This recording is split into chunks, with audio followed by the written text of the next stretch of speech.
Hello students. आज एक बार फिर से एक नए वीडियो के साथ मैं हाजिर हूँ। स्टूडेंट्स, आज हम लोग पढ़ेंगे क्लास 4 का साइंस का चैप्टर 1 पौधों में अनुकूलन। बच्चों, अनुकूलन क्या होता है पहले यह समझिए। बच्चों, हम लोग जब अपने आप को वातावरण के अनुसार ढाल लेते हैं या उस ढालने के लिए जो भी क्रिया अपनाते हैं उसको अनुकूलन कहते हैं। एग्जाम्पल के तौर पर समझिए, मान लीजिए कि आपको बहुत गर्मी लगती है तो आप क्या करते हैं? या तो पंखा चला लेते हैं या ठंडा ठंडा शरबत पी लेते हैं, एसी के सामने बैठ जाते हैं। तो आपने जो क्रिया किया गर्मी को सहने के लिए, इसे अनुकूलन कहते हैं। जैसे जब आपको बहुत जाड़ा लगता है तो आप क्या करते हैं? आप स्वेटर पहन लेते हैं। तो अपने आप को वातावरण के अनुसार ढाल लेना ही अनुकूलन कहलाता है। एकदम सिंपल भाषा में है। बच्चों, तो यहाँ हम लोग पढ़ेंगे पौधों में अनुकूलन। यहाँ तो मैंने आपको एग्जांपल दे कि हम लोग अपने आप को कैसे वातावरण के अनुसार एडजस्ट कर लेते हैं, लेकिन बच्चों पौधे भी ऐसा करते हैं। हाँ, गर्मी लगता है वे एसी नहीं चलाते हैं, स्वेटर नहीं पहनते, तो आखिर वो क्या करते हैं कि अपने आप को वातावरण के अनुसार ढाल लेते हैं। इसी चैप्टर में हम लोग ध्यान से इसको पढ़ेंगे और समझेंगे।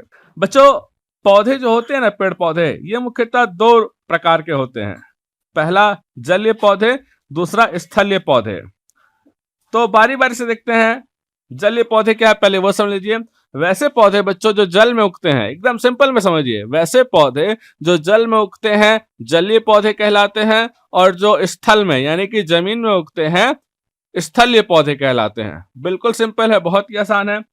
तो हम लोग इन दोनों प्रकार के पौधों को बारी बारी से यहाँ विस्तृत रूप से देखते हैं।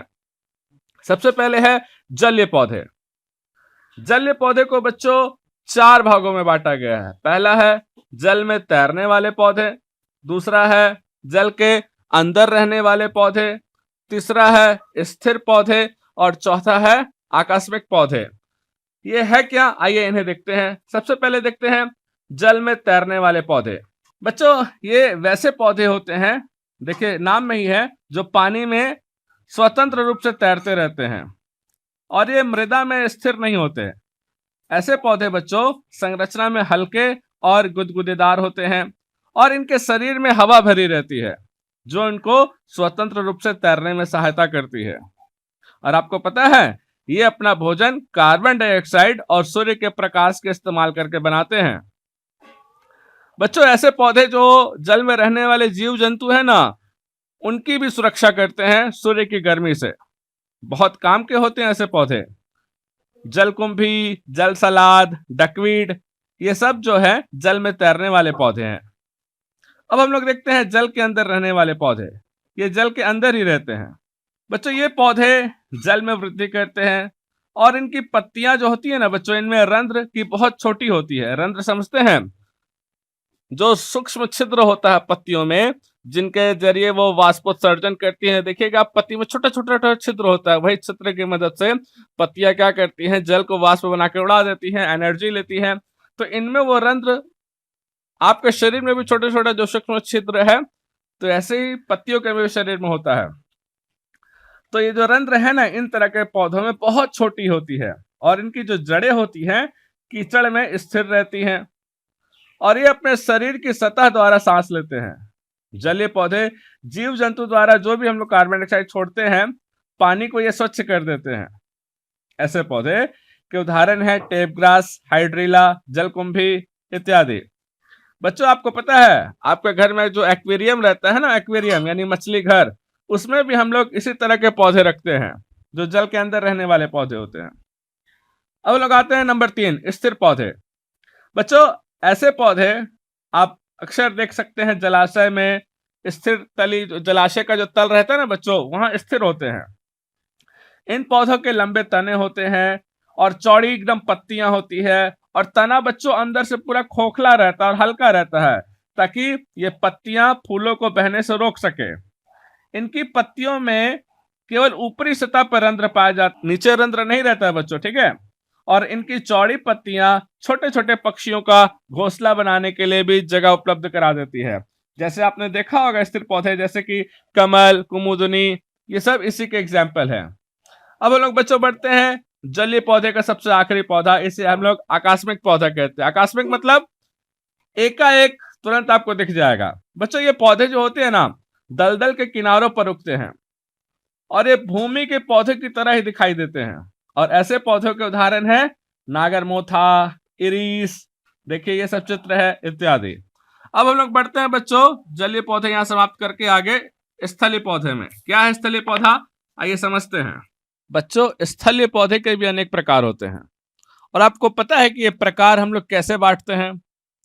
बच्चों पेड़ के संरचना, आकृति तथा आकार के आधार पर इन स्थलीय पौधों को हम लोग बांटते हैं। तो आइए देखते हैं कौन कौन से हैं ये। तो बच्चों स्थलीय पौधे भी इस प्रकार से निम्न होते हैं। पहला शंकुधारी पेड़, दूसरा है आम्रकुंज पेड़, तीसरा है सदाबहार पेड़, चौथा है पर्णपाती पेड़ और पांचवा है रेगिस्तानी पौधे। तो आइए इन सभी पेड़ों को हम लोग बारी बारी से देखते हैं कि इनमें क्या खासियत है और कैसे ये एक दूसरे से अलग है। सबसे पहले है शंकुधारी पेड़। बच्चों नाम से स्पष्ट है कि ये शंकु आकार का होता है। देखिए नाम में लिखा ना शंकु।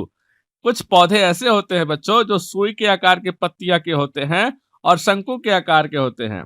ऐसा क्यों होता है, ताकि बर्फ पड़ती है तो उस समय ये बर्फ को काटने का काम करती है। बात समझ रहे हैं। इनके जो फूल होते हैं ये भी शंकुनुमा होते हैं और इसलिए ऐसे पेड़ शंकु वृक्ष कहलाते हैं। चीड़, देवदार और फर आदि ऐसे वृक्ष हैं जो शंकुधारी पेड़ कहलाते हैं। और ये पेड़ जो भी बच्चों आप देखते हैं शंकुधारी पेड़, ये केवल पहाड़ी स्थानों पर पाए जाते हैं, जैसे ऊटी हो गया, नैनीताल, कश्मीर, शिमला आदि सब पेड़ों में ये पाए जाते हैं। और हाँ एक बात और, ये सदाबहार वृक्ष भी कहलाते हैं। सदाबहार वृक्ष क्या होता है हम लोग आगे जानेंगे। नंबर 2 है आम्रकुंज पेड़। बच्चों समुद्र के किनारे जहां जल नहीं होता है वह एरिया दलदली होता है और उस एरिया में मिट्टी जो होती है चिपचिपी और बहुत चिकनी होती है, और उसी एरिया में ऐसे पेड़ उगते हैं जो कि आम्रकुंज पेड़ कहलाते हैं। वे क्या करते हैं, पानी सोखी हुई मिट्टी में रहने के लिए अनुकूल होते हैं और ऐसे पौधों की जड़ें हवा प्राप्त नहीं कर सकती हैं जो जल को सोखती हैं।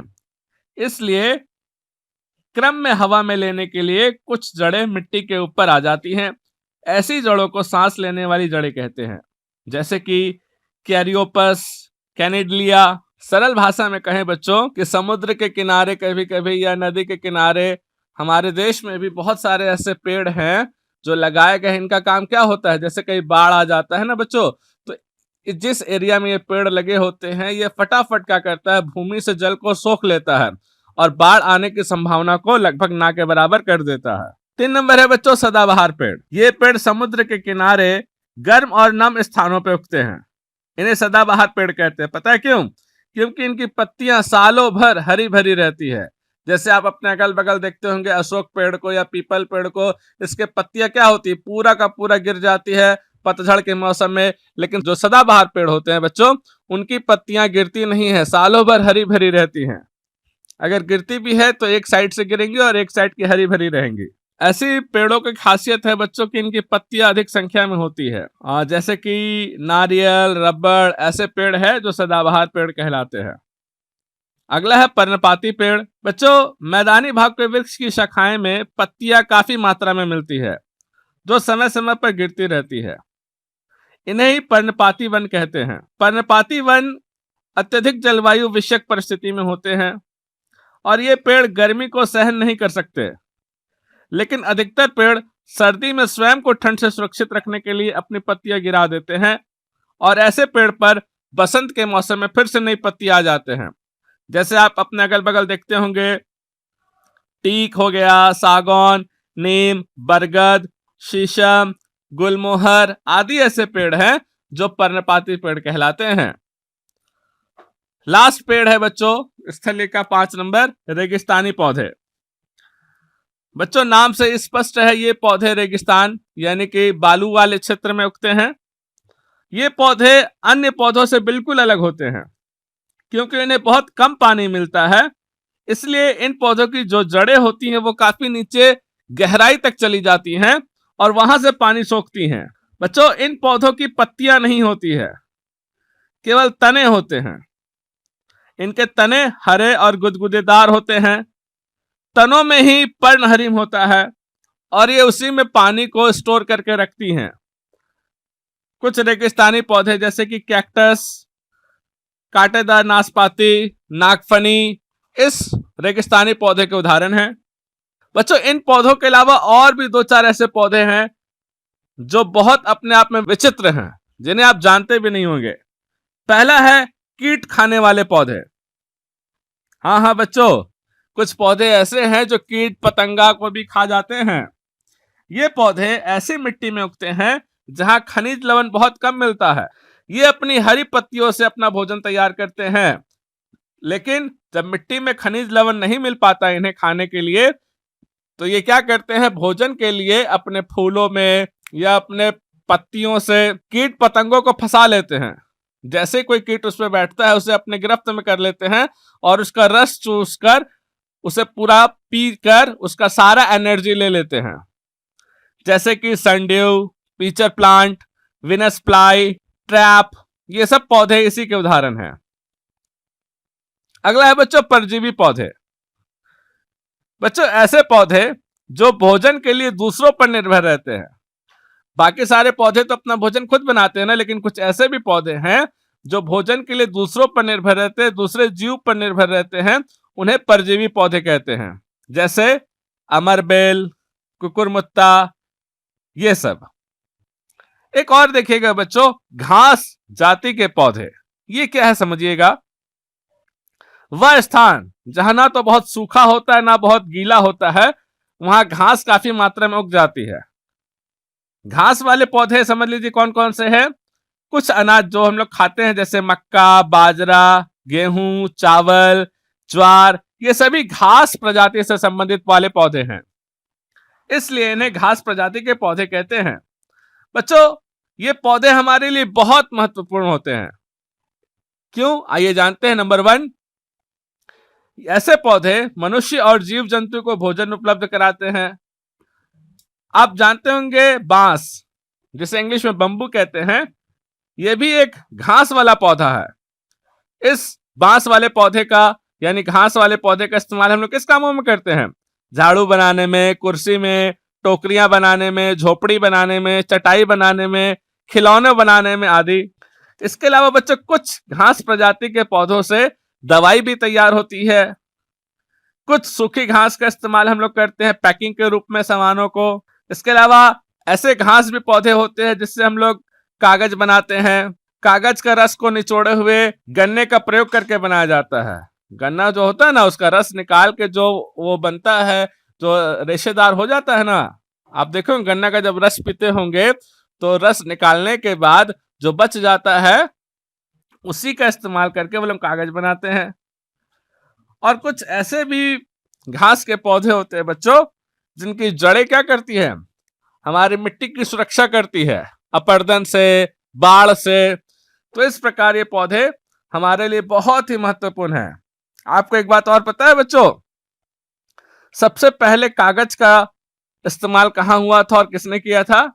बच्चों सबसे पहले कागज मिस्र वासियों द्वारा बनाया गया था और उसे पेपियस कहा जाता था, पेपियस। उम्मीद है बच्चों आपको ये पूरा पार्ट बिल्कुल अच्छे से समझ में आ गया होगा। अब हम लोग इस पार्ट का पूरा प्रश्नोत्तर और अभ्यास कार्य करेंगे। अब आपके लिखने का समय शुरू होता है। सारे प्रश्नोत्तर लिखने के बाद बच्चों आप उसे याद भी कर लीजिएगा। धन्यवाद।